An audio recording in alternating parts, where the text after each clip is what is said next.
భోగి అయితే ఏసేద్దామని మా ఇంటి దగ్గర భోగికి ఒక పెద్ద ప్లేస్ ఉంది. ఆ ప్లేస్ చూసుకొని ఇక్కడ ఏసేస్తా ఉన్నాం. రాత్రి అయితే 7 అయింది. పిల్లలందరూ కలిసి సంక్రాంతి సంబరాలు ఎలా చేసుకోవాలని పేపర్ మీద రాసుకొని బ్లూ ప్రింట్ అయితే తయారు చేసాం. తెల్లారి 11 అయితే అయింది. ఇంటింటికి వెళ్ళి చందా అయితే ఆడడానికి వెళ్ళిపోతున్నారు. చూసారా పిల్లలు ఎంతమంది ఉన్నారు. 1300 అయితే చందా వచ్చింది. అలా అట్టున్నట్టు బండి మీద ఏమో పట్టుకర్రలు తేవాలరా, పట్టుకర్రలు అయితే ఉండాలి, పట్టుకర్రలు లేకపోతే కర్రలు కాలమంటే వెంటనే మా ఏదో కలిసి పట్టుకర్రలు తేడాకైతే వెళ్ళిపోయాము.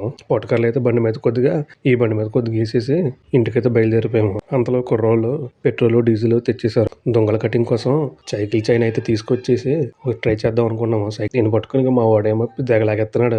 తెగలాగినా సరే రావట్లేదు అసలు. చివరికైతే మరి దీని పని అవ్వదని చెప్పేసి కత్తితో అయితే కొట్టడం మొదలు పెట్టాము.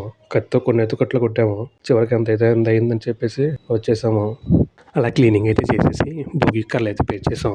చూసారు ఎలాగుందో, చాలా బాగుంది కదా. రేపు ఉదయం 6 గంటలకు భోగి మంటలు పిల్లలు డ్యాన్స్ వీడియో అయితే అప్లోడ్ చేస్తున్నాను. నెక్స్ట్ అయితే సబ్స్క్రైబ్ అయితే చేసుకోండి.